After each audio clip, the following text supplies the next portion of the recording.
talk about fuzz pedals and Chase Bliss Spectre analog 3/0 flange pedals.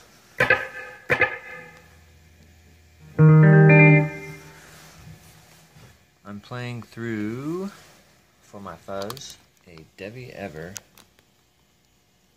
isn't it ever, sodomizer. It's that one. And this pedal is kind of funny because I bought this from Devi Ever as a kit. I think it was like 35 bucks or something. And there were two things wrong with that whole equation. One was the kit wasn't complete, and it had some parts in it that didn't belong in it.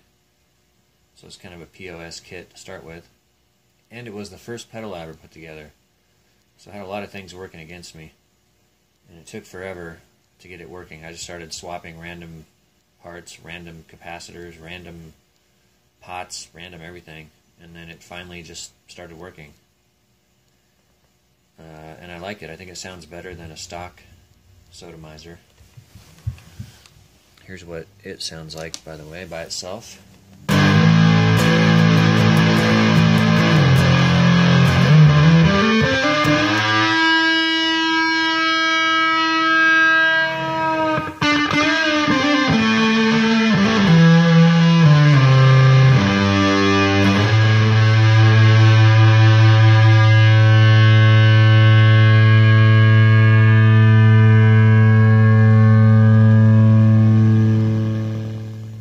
Has one of the nicest gates on any fuzz pedal I've ever used. It's got great sustain, yet it's like no noise. If I tap the guitar, I gotta tap it pretty hard to get anything.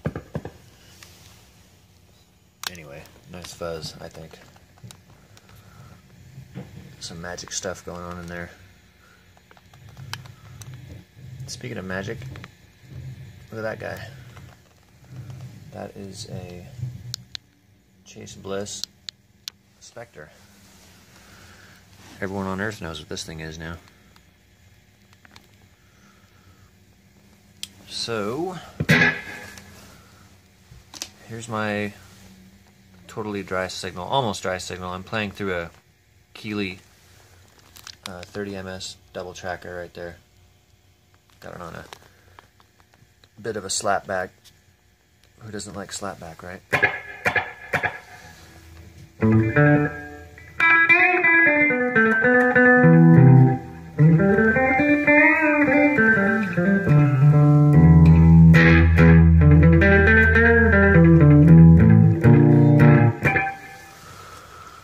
Now the Chase Bliss Spectre.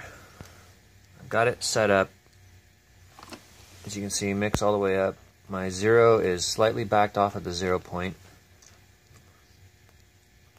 The shorter delay time, so 0 is 0, and then as you sneak this back you get longer and longer delays. So the closer you are to 0, the more flangey it sounds, and the more you get around to what you would think would be what you would call 0 is actually a wider delay time, and it gets into chorus sounds out there. So I've got it set up pretty flangey right there. Regen, I've got just a bit at 9 o'clock there. My wave shape is pretty subtle. It's on sine waves front and back, and then a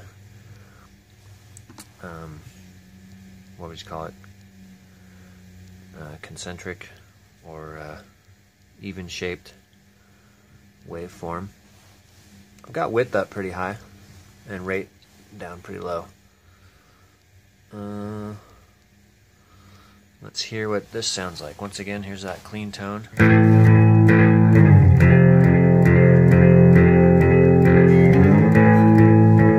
And adding the Spectre.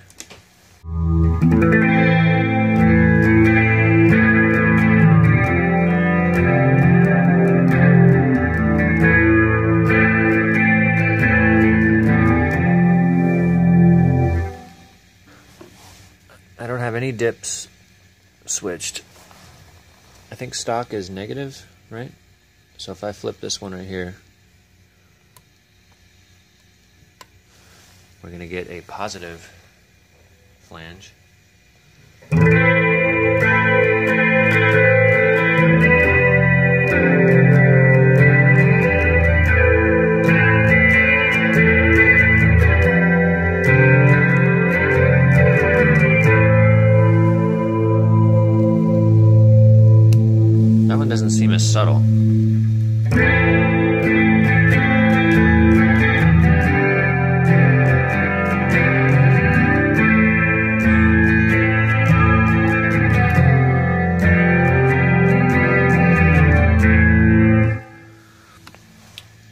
magic happens, honestly, when you add fuzz, and I'm putting fuzz in front of it.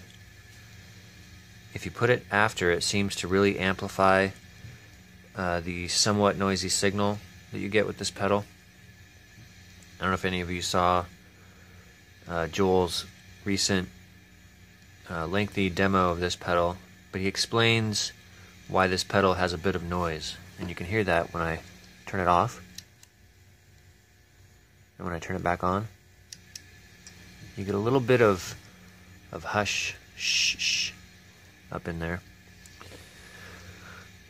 and it's because you have your dry signal running through, and he splits off two separate delay signals. So you really have three signals running through there, and you're getting the noise from each of the two added delay lines.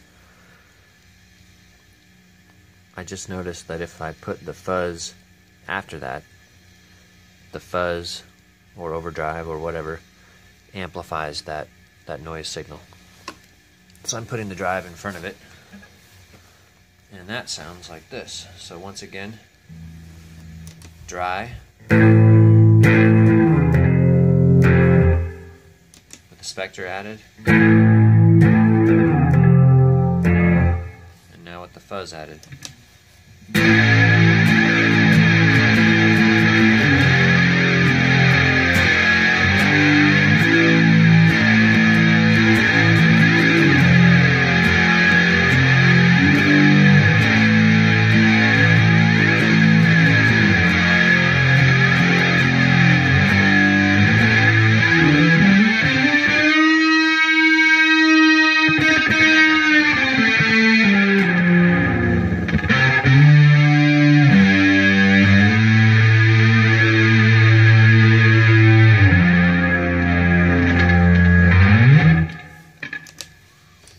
Very cool.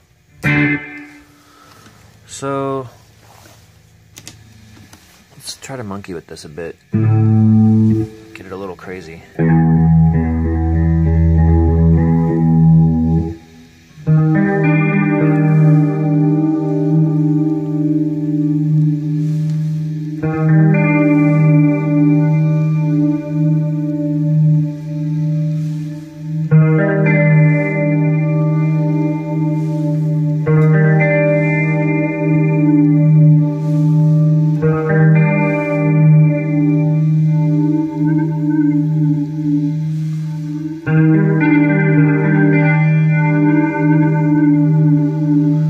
See there, we're starting to introduce those whale sounds.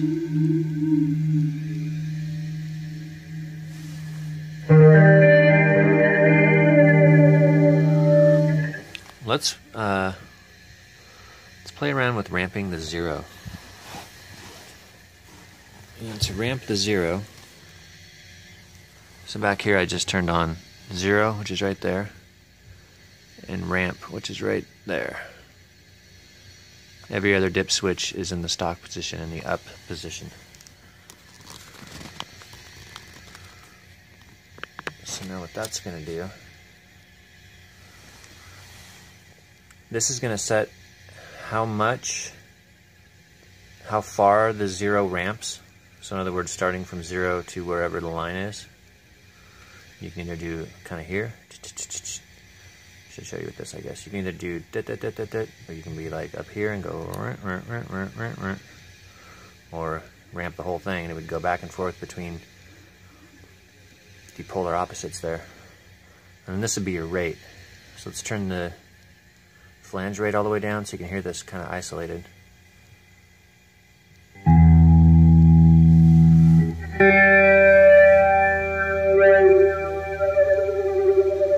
So there it is, really fast. As I back this off, it's going to slow it down. And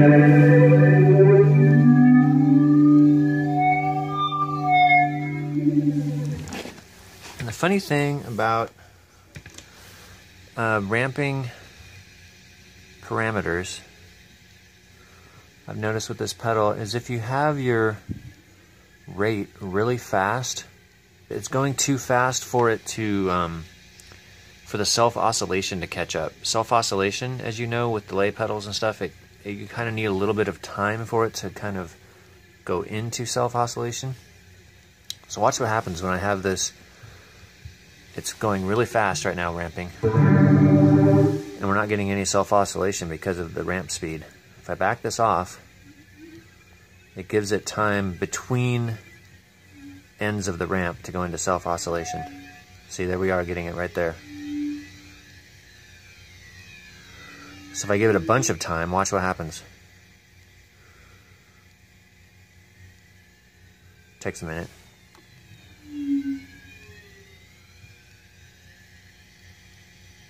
It's still pretty subtle. Let me bring this up a bit.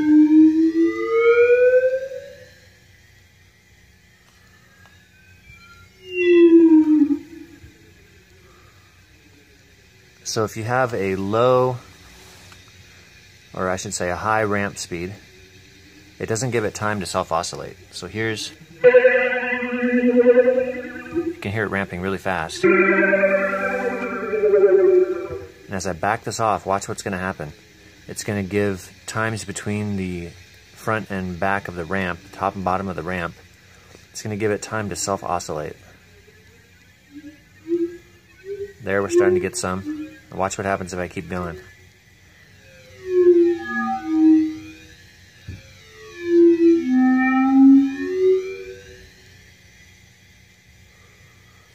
Takes a second because it's such a long ramp now, but there we go.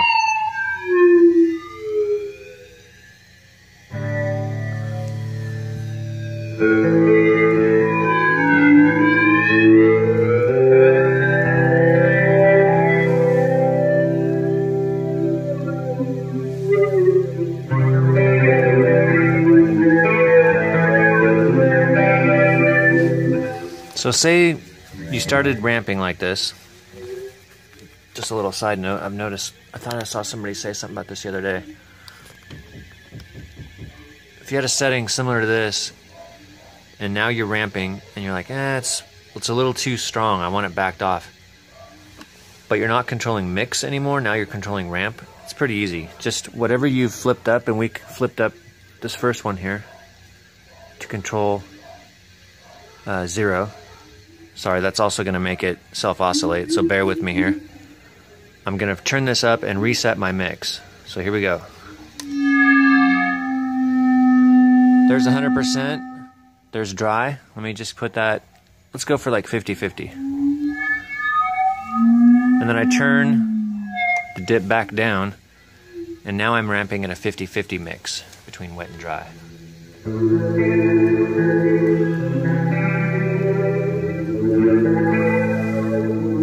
So you're getting a lot more of a subtle effect here.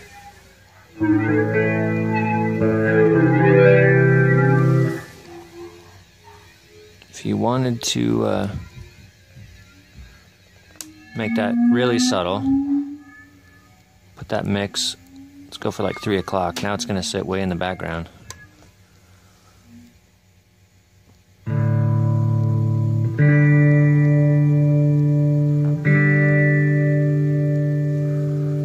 Too far, maybe.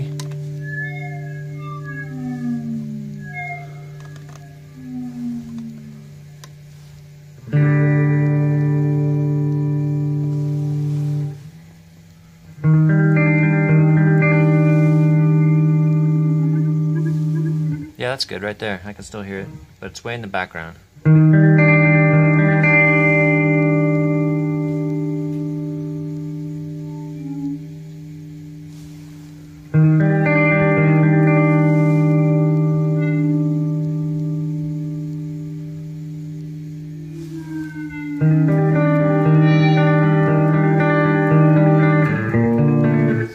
That's a good way to have the dolphins and whales things going on without it completely taking over your signal.